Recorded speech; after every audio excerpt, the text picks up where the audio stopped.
Warning, the following podcast is intended for immature dads only. Listener discretion is advised. This is Dad's Game Review, the most casual hardcore gamers around.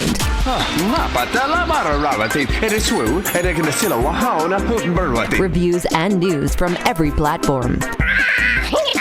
We waste our time so you don't have to.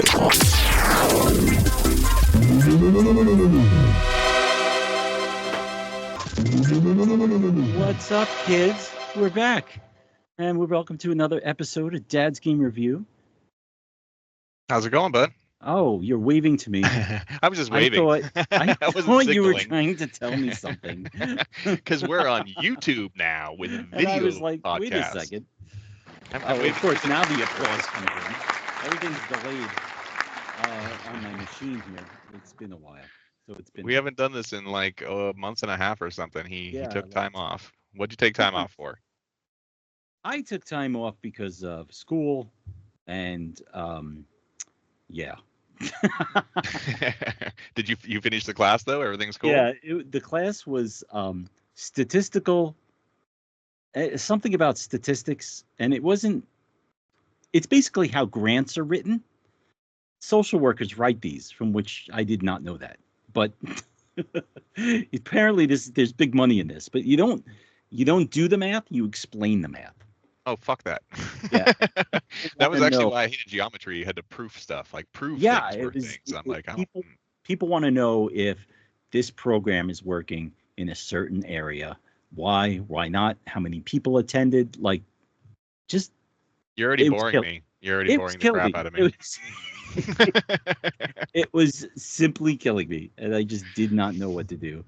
As much as I love school, because I do love learning. I love taking new classes and stuff like that. I haven't done it forever. Like, yeah, I don't miss it, but you know, my medical program was the hardest thing I ever did. It was crazy. But that and my wife lost her job, and that kind of put a damper on everything. And we were trying to struggle. Just like, all right, we got this much money left. Let's what are we doing? Do we need to eat this week? You know? and right before Christmas too. And I've heard of multiple stories recently of people losing their jobs or being fired for Christmas. In fact, in the news, I'm going to talk about an entire studio being fired for Christmas. So an entire studio. We'll get to it. Yeah, so it's just you got to be completely cold-hearted to let someone go or fire someone around the holidays. It's rough. Let's go ahead and just attach a horrible moment to what's already usually a miserable holiday. I didn't have a good time for Christmas. Did you have a good time? Since we moved to California, we don't have anybody here. Like, Italians have big Christmases. Well, we have big events. And there's always a lot of people and there's always something going on. But since we moved to California, we don't know anybody. So it's like we just hang out with each other and beg other people to come over for the holidays or whatever. Right. Or, just like, what are you doing? Nothing. What are you doing? Nothing. So that's pretty much it. Well, for us, we haven't celebrated because of deaths in the family. My wife lost her dad around Christmas time back in 2018, and then my brother-in-law suddenly dropped dead last year around Thanksgiving. And so holidays were just kind of a negative type thing. And so this year I was going to try and be Mr. Spirit of Christmas. And I tried to organize a little hangout where I'd have some family over, a couple friends over, play some video games, make food, trade gifts. Right. Had it all planned. Sounded like a good time. It was last Sunday and nobody showed up. What happened was my sounds like a Charlie Brown Christmas. My coworker canceled, so I called my friend Ed to come over, and Ed's great. I haven't played games with him in a long time. We did have a good time. Him and I just hung out for about 2 hours, but my sister-in-law came over and dropped off a couple of gifts and left, and then my nephew, who I was waiting for to play games with all night, he comes over with his girlfriend. He talks to my wife for a half hour, asks for his gifts, and leaves. So that was and then my wife, she took her gifts in the other room and started opening them, and I'm like, well, Merry freaking Christmas. Like that, everything. And I made this amazing pulled pork. I got a 4-pound shoulder for 6 people, and wow. And 2 people ate, me and Ed. It was just me and Ed on Christmas. But I reconnected with him. I haven't hung out with him in a long time. Me and Ed. He does. I'm not a good friend. I need to show him some attention. So it was a lot of fun. We played It Takes Two, which is an amazing okay. co-op game. So yeah, we had a Everybody blast. keeps talking about that game, and I never tried it. This It's is on my third PlayStation time- Plus. My third time playing. Yeah. Oh wow. And I love it. Right. It's still incredibly fun. It's just so fun doing co-op, and then I'll have some more announcements about that in the news because there's a sequel to that coming, or a spiritual sequel to it. So Is it called It Takes Three? no, that 3-player multiplayer, that'd be wild. All right, so what'd you pick this week? All right, so give me a second here. I gotta, believe it or not, after 7 weeks off. I've never prepared. I didn't prepare myself for anything. Bear with me here. Let me just. Are you pulling up the Wikipedia? Yeah. There you go. Get that Wikipedia up.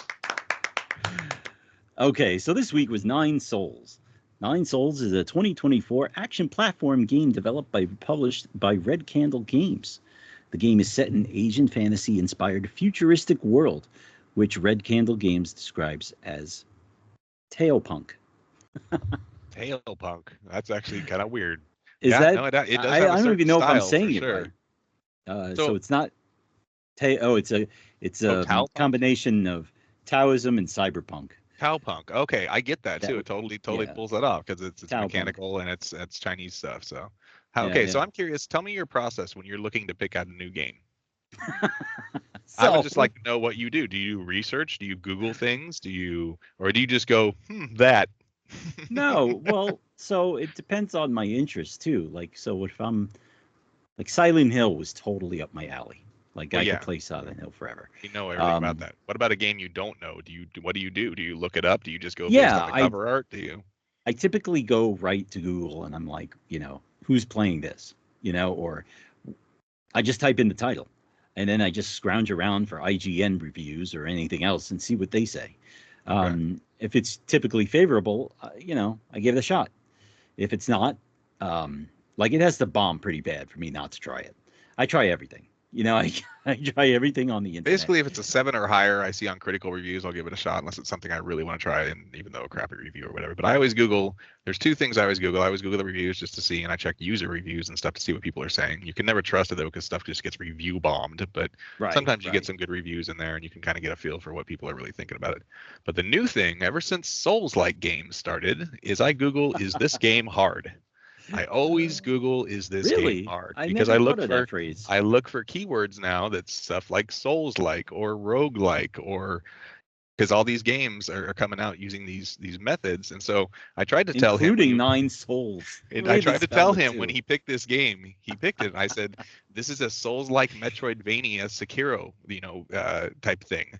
I thought thought he understood pretend that. for a moment I don't know what Souls games means, and you explain it to me. he said, let's go ahead and just go with it. And I'm like, okay, well, I think I thought he understood, but he didn't understand what like the Souls like formula is. But he knows what a Metroidvania is. We've played Metroidvanias since the NES days and stuff. Of course. Where it's just the formula is where you go from area to area, searching and connecting rooms together, and you find abilities to get you to new areas and all that kind of stuff, and you backtrack and all that. So Right. that's the Metroidvania. We got that part of it, but he didn't understand the Souls-like. And this is the formula where it's like you rest at the bonfire to refill your pipe hits for your refills. You have the limited refills is a thing for Souls-likes, and always resting as a bonfire type thing to refill and recharge. Because you're left in the world out there with only your refills or whatever you pick up. If you get too far away from the save point or whatever, you die. You lose all your crap, all of it. And you have to get back to that point. You have to pick it up again, or you lose it all forever. And then the fighting is always the type of stuff you can't really button mash. You have to kind of count your strikes, work on your dashes and your parries and all that kind of stuff. You have to be good because everybody tells them to get good. And I hate that shit. That's the stupidest comeback to anything ever. You tell me to get good, you can stop talking to me. It's so irritating. And you have to get better at the game to progress. Josh has left the building. It's the stupidest, just a response. They just leave those two words, get good, under your comments online and stuff like that. Right. Oh, you contribute nothing. So he didn't but know you all can that. if you play a game over and over again, it's the same sequence. You're gonna figure it out.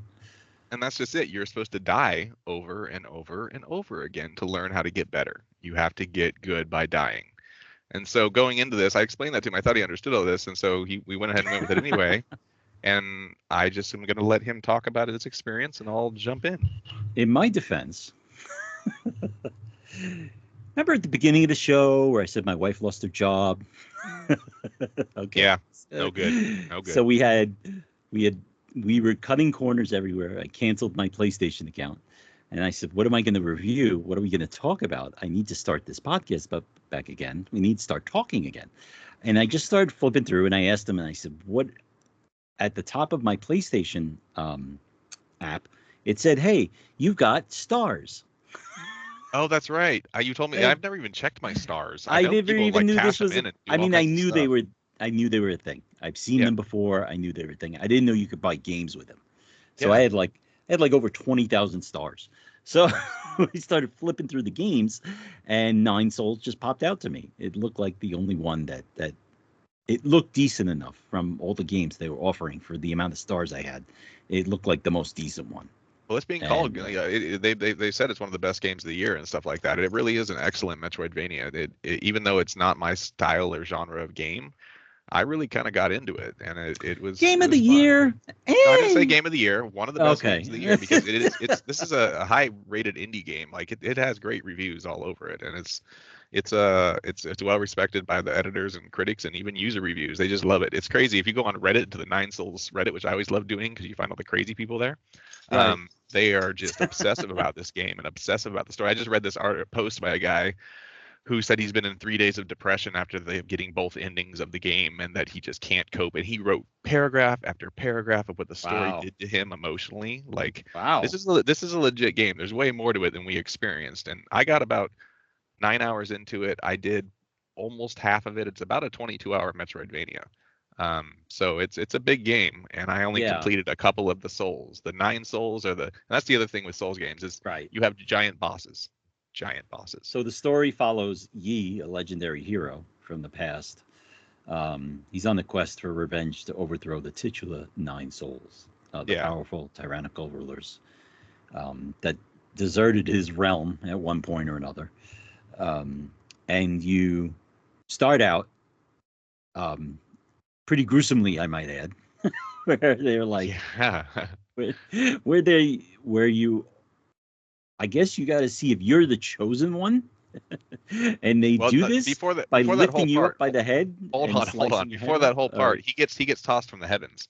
He gets tossed from the heavens by a god, and he collapses to the ground in a village and is found by a young boy, and he has to be rehabbed. And he spends 2 years in this village, being rehabbed and being taken care of by the boy. And ever since he's been in the village, they've had 2 years of luck with their harvests and stuff like that. So they believe he's some kind of good luck charm. Right. But they have this thing where what is some enlightening where they sacrifice people. What were you saying? Go ahead. But that's the part you were talking about. That's the part I was like, okay, so now they're looking for they sacrifice just people. Like there was no rhyme or reason. Like they're excited about it. The people are excited because they're promised a heavenly thing. And then we get to the machine, and the machine looks like. Go ahead. A guillotine. Did you ever read that short story? Did you ever read that short story in high school? The one where everybody's excited about this one event. This one event is coming. Everybody's collecting rocks, and everybody's getting excited for this one event. And then you choose, it's like some kind of weird Squid Game thing. And then you choose a number, and when they call your number, you get stoned to death. Oh, how fun. How exciting. I forgot the name of the book, like but it was a short story, right? Yeah, it was like a short story, but the whole time the person who gets chosen is like, why me? You know, like that type of thing. There's no rhyme or reason. That's what this reminded me of. These villagers were told, they knew since they were growing up, they knew they were going to be sacrificed at this point to get to go to their heavenly whatever. And so they get popped into this giant mechanical thing. Here's where the cyberpunk stuff comes in. A lot of mechanical stuff, and mechanical stuff is what destroyed. Is the downfall of their society. Is everything went mechanical and cyberpunk, and away from the harvesting and the earth. And they kind of cut the heads off as They they just go. rip it. No, he comes down and it spirals. It spirals it in. it just pops it off. Like So a soda anyway, bottle. Just Yi has like turns some awakening. Yi is the little rabbit-like creature that is your main protagonist, has some kind of awakening and saves the boy that had been taking care of him, and they escape together. And Yi gets on his craft and heads to whatever. It gets all spatial after that. Right. So then you enter the Metroidvania. Oh, The Lottery by Shirley Jackson. That's the name of the story. Oh, you just remembered what it was. Oh, I see how that's like a Squid Game type thing. Yeah, I got it. Yeah, it's called The Lottery. It's a short story by Shirley Jackson. Anyway, I'm glad everybody's I know you're all waiting at the edge of your seat for that one. Now you have the info. Now you too can read the whatever. The Lottery. So from there, you rescue the boy because the boy is about to get his head screwed off. And then you jump up and you rescue him. And then he's like, I owe you my life, blah, blah, blah, blah, blah. And then you start on this quest to find the 9 souls. These are not my favorite games. I'm gonna tell you that right now. I can tell you I don't love Metroidvanias for the specific reason is that you have to remember where to go. The ones that I put up with are like maybe Prince of Persia. That's not even. I don't consider that Metroidvania because the graphics. The recent one that just came out is a Metroidvania. Yeah. That's a Souls like. It's actually a Souls like Metroidvania too because they have Souls qualities in it also that I didn't like. I got very far in that game. That's why I didn't consider it a Souls like game because. I never gave it much time. I didn't. I have it. I just bought it. It's still sealed. I played it for like an hour and a half on a rental one time. But right. As far as I saw, that had some mechanics like that, and that is a Metroidvania. The whole point is gaining new abilities and backtracking to find where you have to go. To go back and find other things. Yeah. I really didn't. I want to say it's one of those games where you're like, I wish I liked it. Well, what did you experience though? What did you accomplish? The fighting and all that kind of stuff, and collecting. Yeah, so I got through, and I got mostly up to the part where I got up to the boss, the first boss, which, by the way, impossible. The giant centaur guy. Yeah, I died like 9 times. You have to learn. Yeah. I even did the slider thing where you texted me and you're like, move all your sliders over to the right in the game. Let me pop that in real quick. The saving grace of this game, because if you Google it, is it hard? You're going to find people being like, is this ridiculously hard or is it just me? There's a normal mode and there's what none of these games ever offer and what every Souls purist will rant about. There's a story mode. And the story mode comes with a nice slider. The slider allows you to either increase your damage or decrease the damage you take. And so I didn't really decrease the damage I take a whole lot. I went ahead and just stayed with my 100%, doing damage, but I dropped the damage received down to a point where it still was challenging enough where I was getting close calls on some of these battles, but it didn't kick my ass at all times. And that's what made it bearable for me to play it for 9 hours. Otherwise, I would have quit in the first hour and a half, probably, like, honestly. I just kept going for the sake of just playing the game and just being like, I want to sound like I know what I'm talking about. So, it just didn't. Like that's what I experienced. Like so, it was a. I don't know what's that other game that we played. That was it was like Animal. We played Farm, Tales of Kanzara. Animal Pen. That's what it reminded me of. The one that this is a lot like because we played a Metroidvania for a review was Tales of Kanzara Zao, and that's another Metroidvania that this is kind of reminding me like. But Tales was more clear on where to go and what to do, and that was the problem I was having with this one. Is that that's the thing. I hate that when there's no like clear direction, there's no path, or when I miss something. You couldn't place waypoints on the map anywhere. Like it's basically you just you have a general map showing the big rooms, and you can zoom into each room to see what's going on in there, and you're basically looking for any place you haven't gone yet, which is fine. That's the old style of like Metroidvanias and how they work. But I need more out of a map, more I can interact with, more I can mark places I need to return to, type of thing. You can't even do that.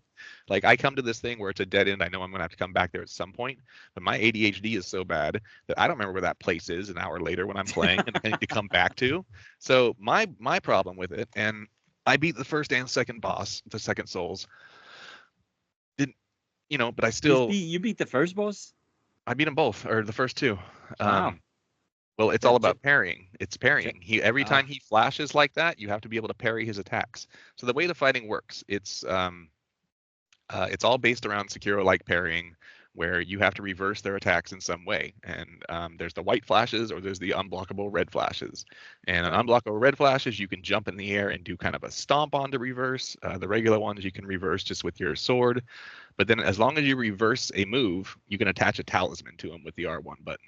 And so that's where the explosiveness comes in. If you can reverse a move and quickly attach a talisman, he'll explode in a couple of seconds based on what kind of bonuses you have and stuff. And the talismans can chain into different things like suck health and give you health, or do other stuff. So a lot of them were based on skills that I could not for the life of me find skill points. And they're hidden. They're the fruits that you find.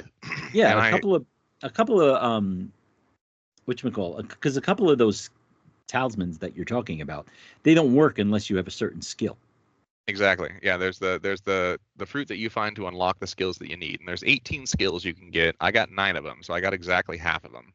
Right. And they did modify some things a little bit. They weren't as big of a deal as I hoped they would be, but the Tau skills that you find as you go around, those are the important ones to finding your ways to new areas in the Metroidvania. Right. And I found a few of those. I wrote down what I had here for the skills. Let me see here. So we've got the regular attack. You pick up a charge attack. You pick up a jump bounce where you can bounce off glowing orbs for platforming. Grappling hook. You pick up the Azure bow, which is like a charged Kamehameha bow. Like you just unleash a straight line of death. Right. You got all of these skills? That's really all I had for that point. And that's me getting about half the skills and about half the platforming abilities and stuff like that. So I don't know what it is. I just get bored like with these games when it just like it has no clear direction and it just doesn't have anything that keeps my interest. Once you go into sci-fi, I'm out. It just Well, people that love exploring, are going to have fun exploring. And here's what frustrated me, and the fact I even put in this much effort into this game shows I was having a good time. The last hour and a half I played, I was just completely lost, and I was backtracking to every single room I had been in. I was using a guide. Trying to figure out, and it still, but I wasn't triggering something that needed to happen. And after literally almost 2 hours of researching and backtracking everything, I was like, well, I'm done. Right. And then I find out that the answer is everything I've done is right. Everything should work, but I haven't beaten 3 of the souls yet. I'd only beaten 2 of them, and I didn't know where to find the other one. And so I was like, you know what? That's it. I've had enough. I'm done. Okay. I'm out. Wait. Yeah. You get to a point where you're like, I gave it a good run. I had done every story part for everything to trigger, and then it doesn't tell you I needed a 3rd Souls dead. And I was like, holy crap! After all this wasted time, I can't do this. After all this time, yeah. I don't want to fight another big boss because they're overwhelming at first. It probably took me maybe 7 or 8 tries on the first boss once I figured out his parry method. Right. And the fighting doesn't get too crazy. They basically have they're single strikes, and then they basically have a multi-strike. And then they have a charge strike, and those 3 varying attacks get mixed up, and you just have to know how to time your parries on what strike. So that's what I learned. I'd rather much talk about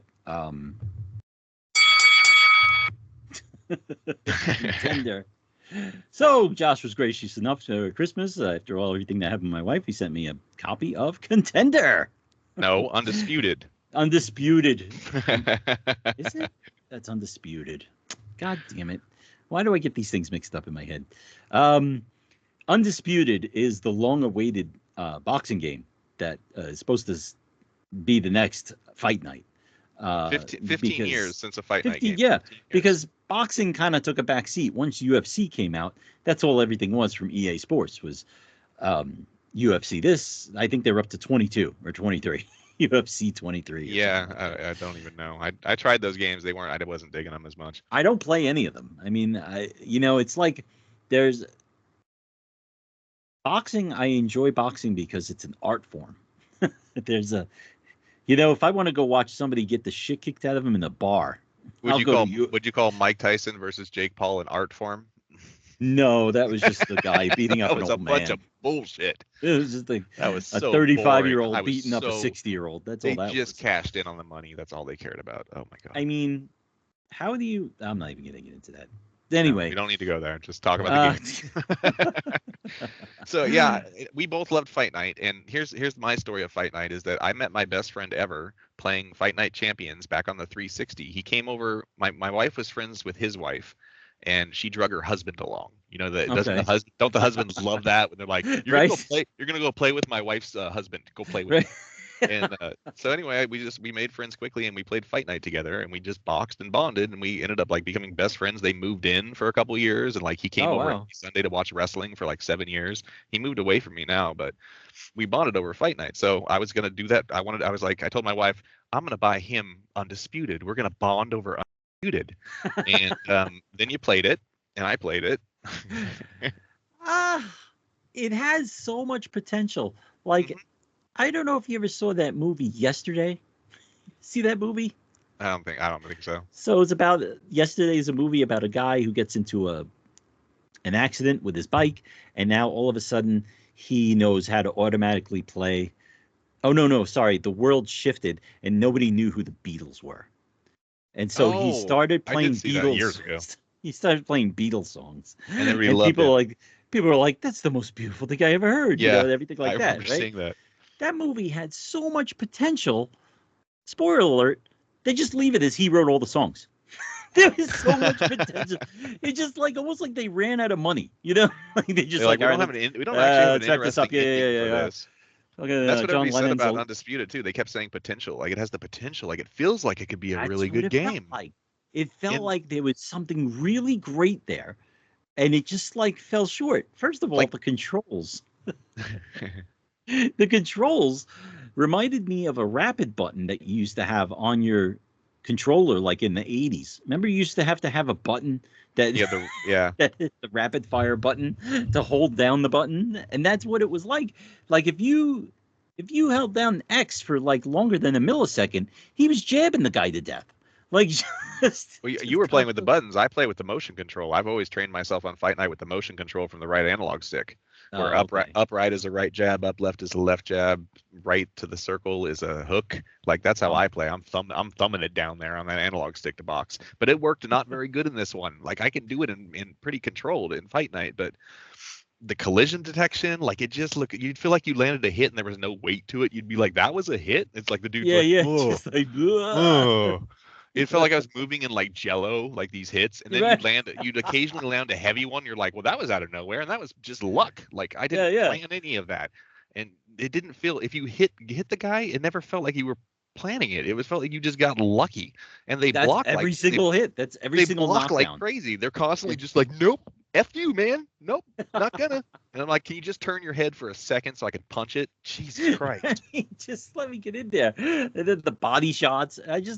So I only played a little bit of the career, and I actually filed to return it to GameStop. I was going to return it on and just get store credit on Saturday when I was supposed to go to my extended family's Christmas, but I backed out of that. So it's still sitting in the car. It's sitting in the car to be returned if I get it down there in 30 days. Well, the disc is still spinning in my PlayStation 5. I feel like I should give it more of a chance, but like maybe going up in the career and getting a better boxer, but that's not going to change the collision detection. Like it is just so. So describe collision detection when you say that. Landing the punches, like just how the punch affects the other character. Like it just looks so goofy, like I'm punching clay or something, or like he's just brushing stuff off, and there's like weird animations that are jittery. So it's like he'll like go to shrug it off and then like jump and like do a weird move, and it's like nothing feels like it's connecting or has any weight to it. So it didn't. It felt very loosey. Like all the controls felt like just blah. They used the same animation for every single knockout, and it's just like they didn't have time to really put into like coming up with if a guy is facing or leaning towards the left and you knock him out, the same animation happens no matter what. And and they got up. I mean, the first match I had, he must have gotten up 7 times from knockdown. Like how many? What does it take to put you away? Like just stay down. I'm screaming at the TV, stay down. And the game. The getting up function I was not a fan. Where they want you to so awkward. L2 R2 feedback. So the haptic feedback of the L2 R2, where the pressure control, they want you to hold 2 sliders that are alternating in different rhythms. They want you to hold them in a little green zone while they move, but they're in different rhythms. They're not actually together. So you're like, I need to press the L2 down a little bit, but the other one like more, and then they're changing, and you're like, what? This is too hard to get up. How about I tap X? How about that? Right, just tap X over and over fast. and over and over. Yeah, it felt like a lot of thought went into that getting up part. More Yeah, so you than anything overthink else. it. You made it too complicated. Yeah. My brain can't split two different sliders in different green zones. You could just stop. But I mean, I think I'm gonna try and give it another chance because I only played it like maybe for an hour. I did about an hour and a half, 2 hours, and I feel like I need to give it more of a chance too. Maybe if I level up my fighter, he's gonna really start hitting and he's gonna stop moving in Jello or something. I don't know. As an Italian American, I had to pick Rocky Marciano. It's actually written in our bylaws. Oh yeah. So so um it yeah, it just didn't the game just didn't flow. It didn't feel right. I'm sorry. I know we talked about Nine Souls for like 10 minutes. But There's not much else to say about it. You know, when I quit and I gave up on it, that was the extent of my experience. And the story I couldn't really keep track of. The whole Tau Punk thing was cool, where there's cyberpunk and there's interesting characters, and you know, the bosses are big and they overwhelm you at first, and then you figure it out. So it runs yeah, like a Souls-like should. It runs like a Metroidvania should. The story I hear is really powerful. I couldn't keep track of the names and what was going on. There's interesting characters and stuff. Like I love the he's a genetically mutated weapon, but he gains self-awareness and he loves poetry, and he's your weapons dealer. And like he just talks about his love of poetry and he gets poetic at times, and he's this like mutated ugly cyclops looking cyberpunk thing, and he loves but poetry. he has the most beautiful soul. Sounds like a description on Bumble. What? Right. So anyway, Um, overall, if you like Metroidvania and Souls likes, then go for it. I mean, if you had fun with like Blasphemous and Salt and Sacrifice and Prince of Persia and all that kind of stuff, like play it. I'm not into that type of game, so I always feel bad when I have something negative to say about a game, but in reality, it's just not my style. And when it's not my style, I always feel bad about saying something negative about it. You should have picked the other one you wanted to pick, Shadows of the Damned. You would have had a fun time with that one. Yeah, you think so? I just beat that game recently, and I played it 10 years ago and beat it 10 years ago. It was amazing then, and the people I showed it to loved it. And then I played it with my community, and we played all the way straight through it. And it's hilarious. It's profane. It's overly sexual and disgusting. It's one of the greatest games. And Limited Run Games is the only one that released it. But I guess other companies are now getting copies to be able to sell online. So VGP and PNP Games and all them, they're getting copies now, because it was good. It was the release. My copy was up to $125 selling at. So I was like, holy shit. Holy jeez. Do I want to open this? Right? I was like, fuck it. All right. I want to play the game so bad. I even pre-ordered.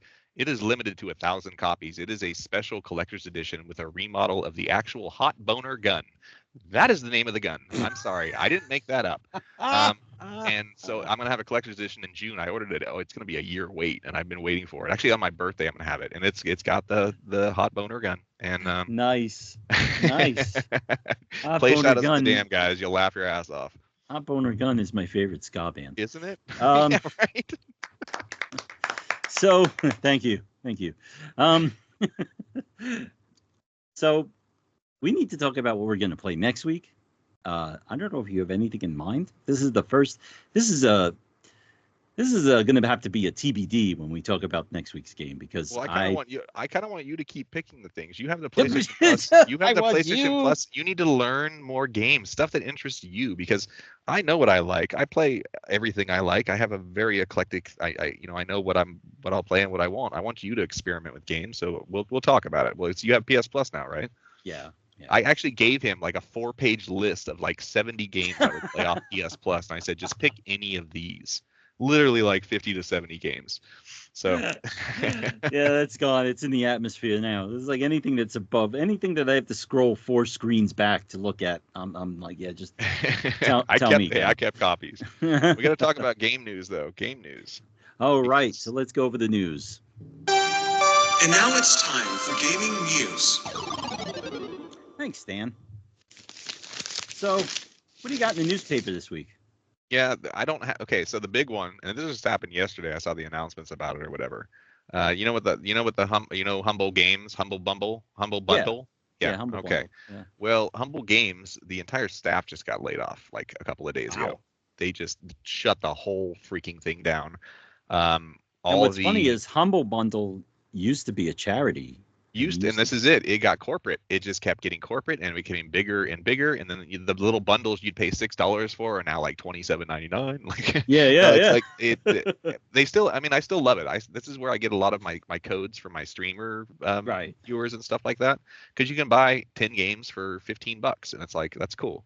I can give away the games, but it just got more corporate. Now there's a subscription side, because everything has to have a subscription where you get a certain amount of free games per month with their subscription and stuff. So anybody that has that, you might want to cancel that, because a third party is now running the rest of their business, and AI apparently is doing things. So yeah, I can't confirm all the details on it because I need to do more research to be able to talk more about it. But there was an article released, everything, and they're shying away from saying what really happened, but apparently the whole staff is gone and the business model may be being shut down because of the corporation. Wow. Yeah. That's crazy stuff too. And they're not big enough. I mean, so the whole thing doesn't cease to exist. So you can't even. Yeah, I don't know if it's going to be it's just going to be a bought out thing that gets acquired by something else. I don't know what's going to it's kind of like what happened with Annapurna. Annapurna had a huge walkout because their studio division got closed. Because they wouldn't get funding to be their own game division, despite being the biggest indie producer there is.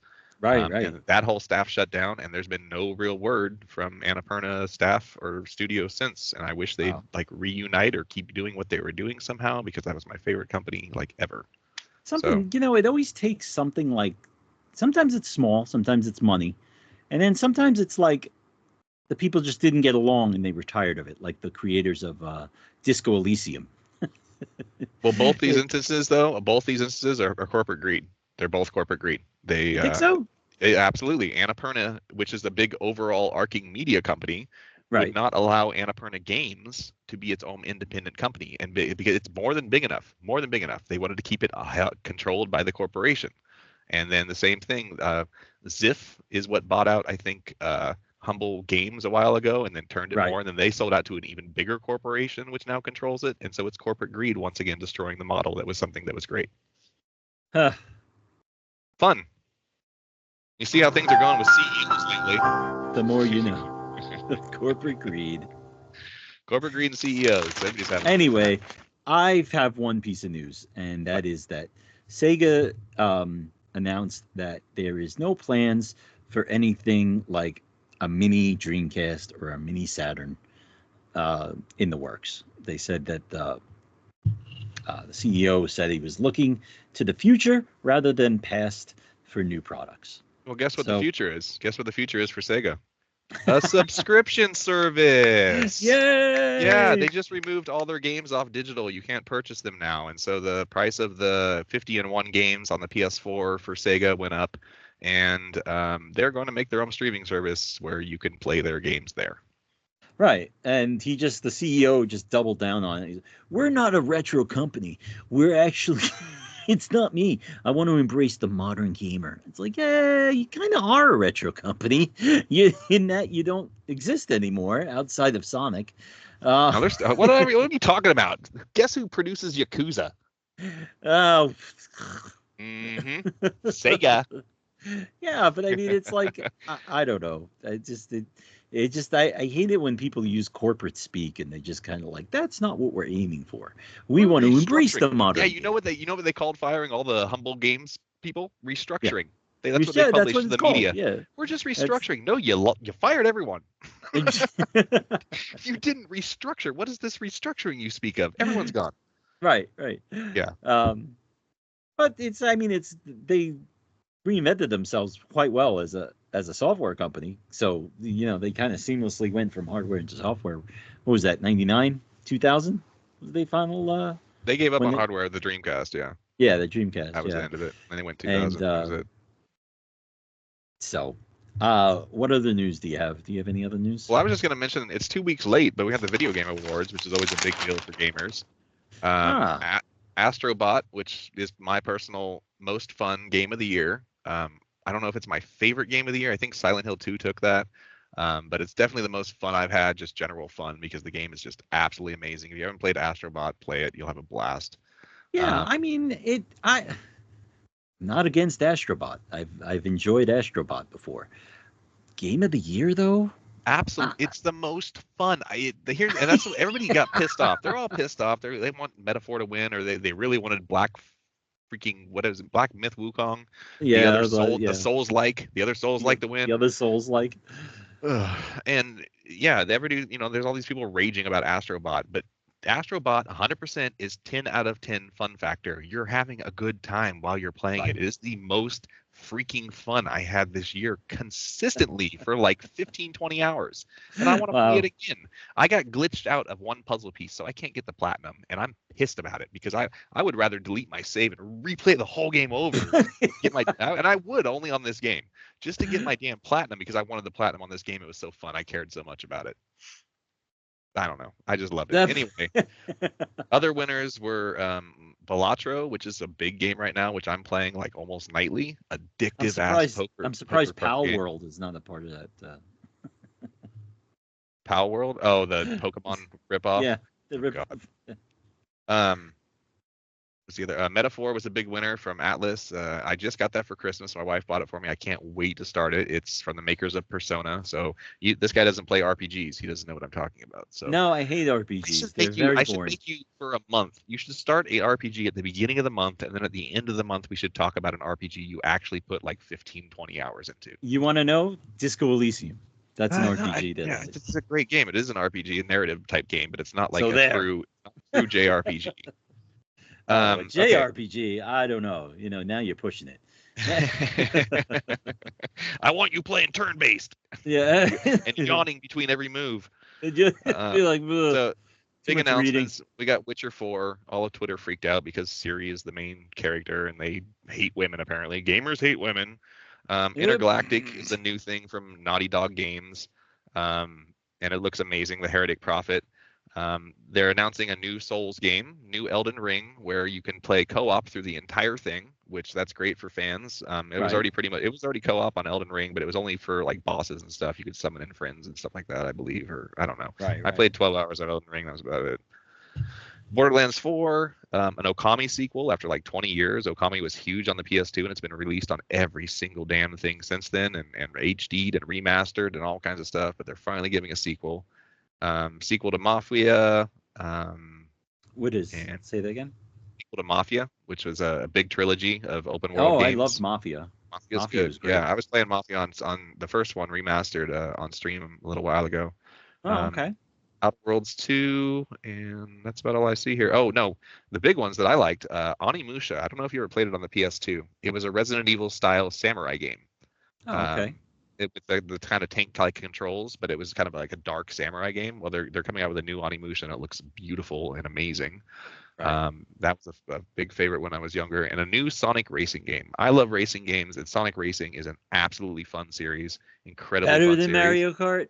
I like it honestly better than Mario Kart. I'm not a Mario Really? Kart fan. I mean, that's fine. I'll play it with you and stuff, but I'm not like, I just don't even like Nintendo period. So it's like, whatever.